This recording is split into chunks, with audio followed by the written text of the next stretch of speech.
Good morning, friends. Good evening, good afternoon, wherever you guys are.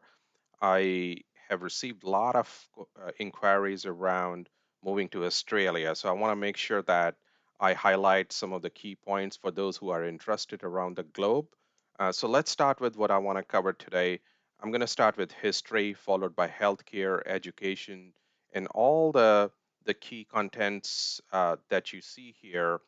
There are different folks who are out there who are interested, let's say, in healthcare, or some people are, especially the women and a lot of men, they are interested what kind of food is there. So I'm going to go through high level and also going to give you a lot of good information. So stay tuned, stick to the end of the video, and finally, I'm going to conclude the contents. So what I want to talk about today is starting with healthcare. So in Australia, it's one of the best healthcare available. It's free. It's subsidized healthcare. So what we call this is a dual system where you have public healthcare as well as a semi-private healthcare as well. And what they call it as Medicare system. And really, as I said, the medical facilities are absolutely free in Australia. And also in a lot of countries, usually we compare Australia to New Zealand, Canada, UK, or to some extent with the US as well. And the key here is the healthcare prescription cost, for the medications that you would need. It's highly subsidized. And if you're looking at some of the generic medicines, they are really, really cheap in Australia. And also, of course, you can get some brand name as well. So healthcare, awesome. Love it. Moving on to education, and there are a lot of people who are moving to Australia to obtain higher education. Uh, it's really high quality there, as well as there are opportunities for people who are immigrating to Australia and to get into the job market. They want to attain Australian education to a lot of extent, especially under the grade 12, it's free, it's covered by government. There are private schooling system as well. Uh, those are obviously you have to pay for those. Public education, as I said, has a very good reputation, has a very high quality. Uh, Australia, the language spoken, as most of you know, is English, but you will be very surprised. A lot of their schools are bilingual as well. So there are a lot of ethnicities living in cities like Sydney, Australia, Perth, Brisbane, and also some of the other satellite cities as well. So uh, they offer a lot of other language courses, Spanish being one. There are some, I know there are some Indian languages as well, as well as some of the Southeast Asian languages like Tagalog from Philippines, Chinese as well. So they cover quite a lot of languages as well. And for immigrants, it hooks them to stay close to what they've been raised from a language perspective. Weather and climate, it's one of the biggest plus point. It's highly industrialized country, and this is the country I would say where you get all good 4 seasons, right from the East Coast all the way to the best West Coast as well. The skies are always blue.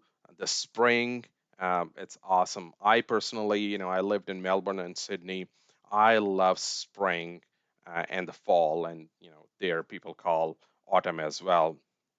Uh, One thing you got to uh, know when you move to southern hemisphere, and a lot of people who move to Australia predominantly they are from northern hemisphere, and usually in northern hemisphere you have winters in December and you have hot summers or mild summers from July to August.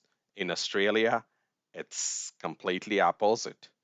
You get winter July to August, and summer, uh, for those who celebrate Christmas, you get warm Christmas in Australia. But overall, The weather is relatively phenomenal, awesome. And moving on from weather, where Australia falls in terms of livable cities, because when people are moving there, either they're moving to have better life, or for young folks, they want to have a different experience. Uh, there's a study by economists, and they rank most of the cities in Australia very high in terms of, yeah, and in terms of scoring. They have the crime rate, they have the education, they have the health system, they have accessibility to food, and availability of overall access to government services.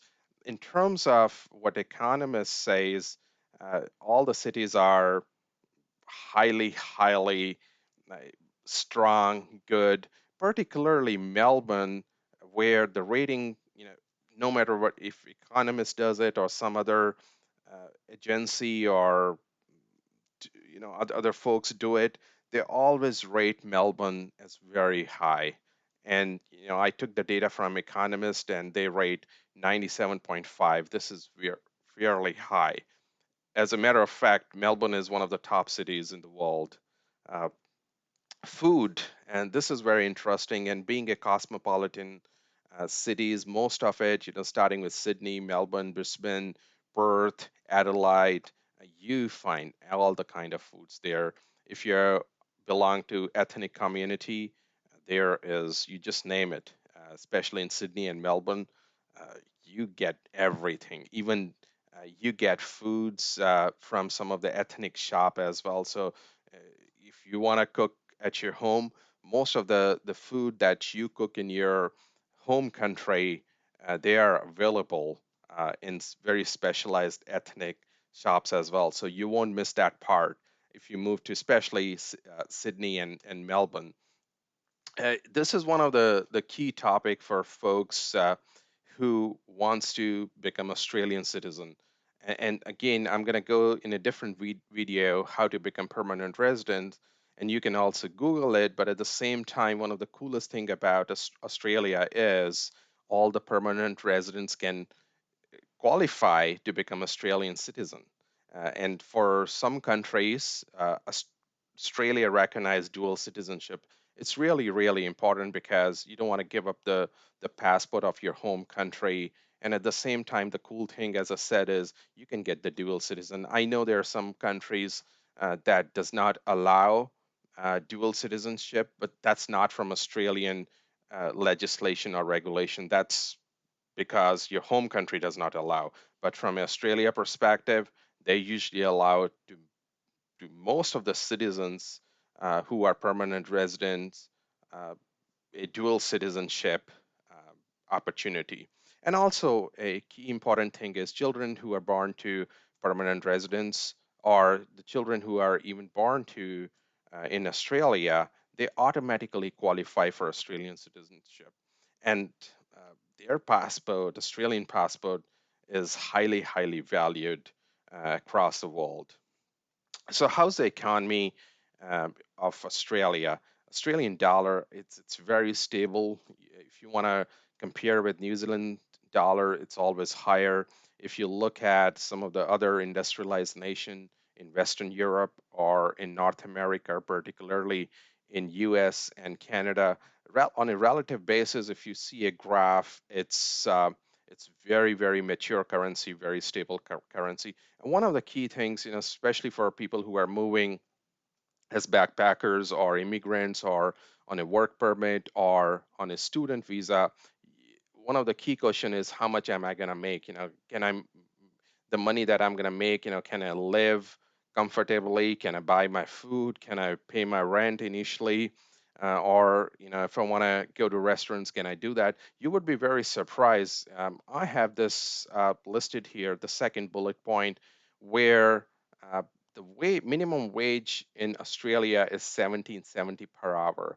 And I converted all the currencies, let's say United Kingdom, British pounds, how much they earn, and I convert it from a New Zealand perspective, what's their minimum wage. So is France, Germany, and Canada is unique because in Canada, they have minimum wage based on province to province. But if you look across the board, Australia offers a very good minimum wage. And why minimum wage is important? Because when you move into a new country, most likely uh, you are on the minimum wage just to settle, just to get your foot in the ground. So minimum wage is very, very key and very, very important. And finally, my recommendation is, especially when you're moving to Australia, there are good opportunities. I'm looking at some of the folks who are in construction and healthcare industry. IT is awesome, and IT is information technology, and especially the field around data and data science, analytics. It's phenomenal. There are tons of job opportunities there. The folks who want to be entrepreneur in Australia, there's ample opportunity, particularly in cities such as Sydney, Melbourne, to some extent in Adelaide as well. Brisbane is very much the touristic. A lot of mining happens in the vicinity of Brisbane. I would highly recommend, and especially people who are from um, Asia, you're closer to home.